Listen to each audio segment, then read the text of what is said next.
Cloud செக்யூரிட்டின்னு என்னன்னா க்ளவுடில் வந்துட்டு data store பண்ணுறது இதெல்லாம் வந்துட்டு சைபர் அட்டாக்ஸில் வந்து பாதுகாத்துருவாங்க. அதுதான் க்ளவுட் செக்யூரிட்டி. இதோட டைப்ஸுங்க அப்புறம் நாலு டைப்ஸ் ஆஃப் க்ளவுட்ஸ். இதில் வந்து 4 டைப் இருக்குது. Public cloud, private cloud, hybrid cloud, community cloud. Public க்ளவுட்னா இப்போ நம்ம எஸ்என்எஸ் சர்வர் இருக்குன்னு வச்சுக்கோங்க, அது வந்து யார் வேணால் யூஸ் பண்ணிக்கலாம்.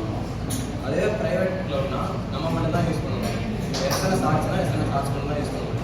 ஹைப்ரிட் க்ளவுட்னா பப்ளிக்கும் யூஸ் பண்ணிக்கலாம், ப்ரைவேட்டாகவும் யூஸ் பண்ணிக்கலாம். கம்யூனிட்டி க்ளவுட்னா இப்போ எஸ்என்எஸ் சர்வர் அப்படின்னு ஒரு இது இருக்குன்னா அது வந்து SNS arts, SNS engineering, SNS நெஸ்டர் இவங்க மட்டும் யூஸ் பண்ணிக்கலாம். க்ளவுட் சர்வர் மாடியூல் அதில் 3 டைப்ஸ் இருக்குது. IAS, DAS, SAS. ஐஏஎஸ்னா இப்போ நம்ம ஒரு சர்வர் வாங்கணும்னா அடுத்தவங்க கிட்டேருந்து வாங்கணும்னா அதிகமாக ரேட் ஆகும். அதே வேறு ஒருத்தர் வச்சுருந்தாங்கன்னா அவங்க கிட்டேருந்து வாங்கி நம்ம ஒரு மந்த்லி சப்ஸ்கிரிப்ஷன் மாதிரி போட்டு அவங்க கிட்டேருந்து நம்மளோட டேட்டாஸ் நம்மளோட இதெல்லாம் ஸ்டோர் பண்ணி வச்சுக்கலாம். டிஏஎஸ்னா நம்ம ஒரு அப்ளிகேஷன் வந்து டவுன்லோட் பண்ணுறதுக்காக யூஸ் பண்ணுவாங்க. அதே எஸ்ஏஎஸ்னா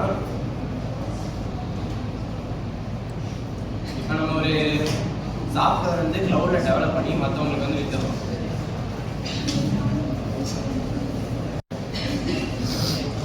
க்ளவுட் செக்யூரிட்டி இதில் வந்துட்டு த்ரெட்ஸ் இருக்கும். அந்த த்ரெட்ஸ் என்னன்னா டேட்டா பிரீச் வந்துட்டு டேட்டா பிரீச் வந்துட்டு நம்ம சென்சிட்டிவ் இன்ஃபர்மேஷன் வந்துட்டு ஸ்டீல் பண்ணுறதுக்கு இது பண்ணுவாங்க. அது வந்துட்டு டேட்டா லாஸ் இருக்குது. டேட்டா லாஸ் வந்துட்டு சிஸ்டம் வந்துட்டு யாராவது வந்துட்டு டேட்டா லாஸ் இருக்கும். அடுத்து வந்துட்டு அக்கௌண்ட் ஹைஜாக் பண்ணுறது, நம்ம அக்கௌண்ட்டோட கண்ட்ரோல் வந்து வேறு யாரும் எடுத்து அது வந்து அந்த இன்ஃபர்மேஷன் வந்துட்டு யூஸ் பண்ணிக்குவாங்க.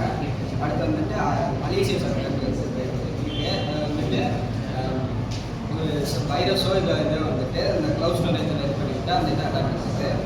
அடுத்து வந்துட்டு அதை இது ப்ரிவென்ட் பண்ணுறதுக்கான டெக்னிக்ஸ் என்னங்கிறது க்ளவுட் செக்யூரிட்டி டெக்னிக்ஸ் என்னன்னா இன்ஸ்கிரிப்ஷனு. நம்ம டேட்டா வந்துட்டு சீக்கிரம் போட மாதிரி அதை இன்ஸ்கிரிப்ட் பண்ணி வச்சுக்கோம். அடுத்து வந்துட்டு ஐடென்டிட்டி வந்துட்டு ஆக்சஸ் பண்ணிட்டு நம்ம எத்தனை வாட்டி இது இப்போ ஃபேஸ்புக்கில்லாம் நிறைய டைம் பாஸ்வேர்ட் தப்பாக போட்டோம்னா அக்கௌண்ட்டை 14 நாளைக்கு லாக் பண்ணி வச்சுக்கோங்க. அந்த மாதிரி வந்துட்டு வச்சுக்கோம். அடுத்து வந்துட்டு 2 ஸ்டெப் வெரிஃபிகேஷன் மாதிரி போட்டுக்கிறது வந்துட்டு மல்டிஃபேக்டர் ஆத்தென்டிகேஷன் இருக்குது. அடுத்து வந்து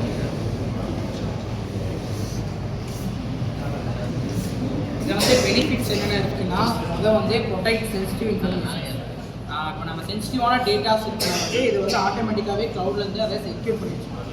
அது வந்து prevent cyber attacks. Cyber attacks ஏதாச்சும் என்ன சொல்கிறதுனா க்ளவுட்டில் வந்துச்சுன்னா அதில் இருக்க ஆட்டோமேட்டிக் ஃபயர்வால்ஸ் வந்து அந்த அட்டாக்ஸில் வந்து பிளாக் பண்ணிடும்.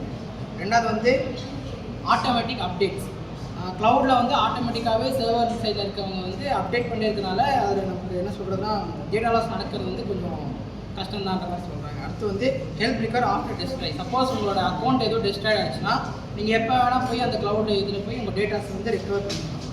இதுக்கு எக்ஸாம்பிள் என்னன்னா இப்போ உங்கள் லேப்டாப் ஏதாச்சும் பிரச்சனை ஆகி மொபைல்ஸில் ஏதாச்சும் பிரச்சனை டெஸ்ட்ராய் ஆச்சுன்னா நீங்கள் திருப்பி புது டிவைஸ்லேருந்து உங்களோட அக்கௌண்ட்டை வெரிஃபை பண்ணிட்டு நீங்கள் டேட்டாஸ்லாம் எடுத்துக்கலாம். அடுத்து வந்து இதில் இருக்க சேலஞ்சஸ் என்னென்னா டேட்டா ப்ரைவசி கான்செப்ட்.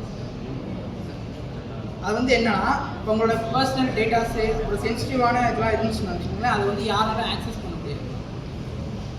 இது இன்னொன்று என்னன்னா நீங்கள் வந்து ஒரு என்ன சொல்கிறதா அதோட சாஃப்ட்வேர் மட்டும்தான் அவங்களால ஹேண்டில் பண்ண முடியும், அதோட ஃபிசிக்கல் சர்வர்ஸ் வந்து ஆக்சஸ் பண்ண முடியாது. அதனால மேபி டேட்டா மட்டும் நடக்கலாம்னு சொல்கிறாங்க. அடுத்து வந்து லிமிட்டட் கண்ட்ரோல் சர்வர். இந்த சர்வரில் வந்து அவங்க மட்டும் தான் கண்ட்ரோல் பண்ணணும் அப்படின்னு உங்களால் அந்த டேட்டாஸை மானிட்டர் மட்டும் தான் பண்ண முடியும், அதை வந்து உங்களால் கண்ட்ரோல் பண்ண முடியாது.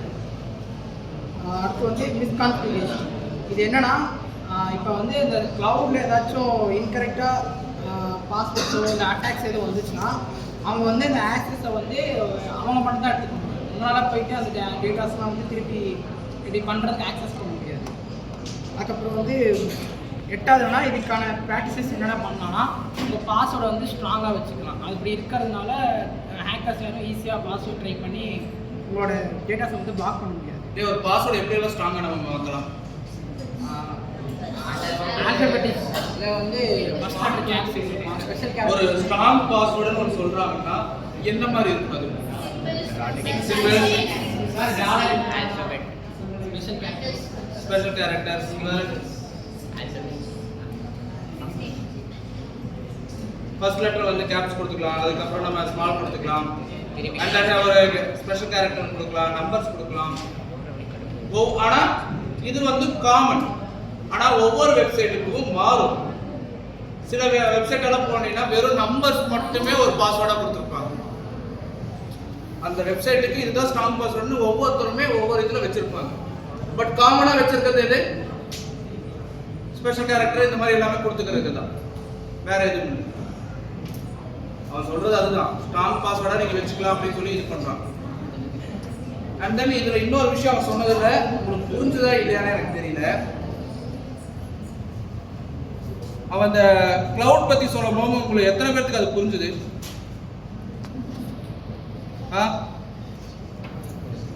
கிளவுட பத்தி சொல்லியிருந்தாங்க, எத்தனை பேருக்கு புரிஞ்சுது?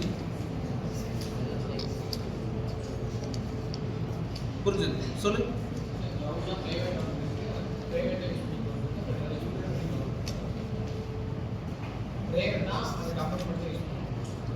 பப்ளிக்ல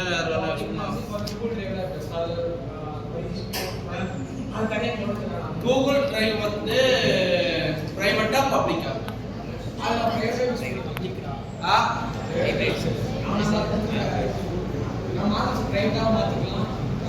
ரெண்டுல ஒரு முடிவு அப்புறம் அது எப்படி நீ வந்து ஒரு பப்ளிக் நீ சொல்லுவ?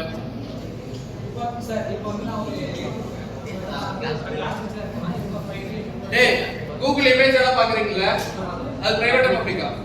வந்து என்னன்னா எனேபிள் எம்எஃப்ஏ. எம்எஃப்ஏ என்னன்னா ரெண்டே பாயிண்ட் அதோட முடியுதாமா?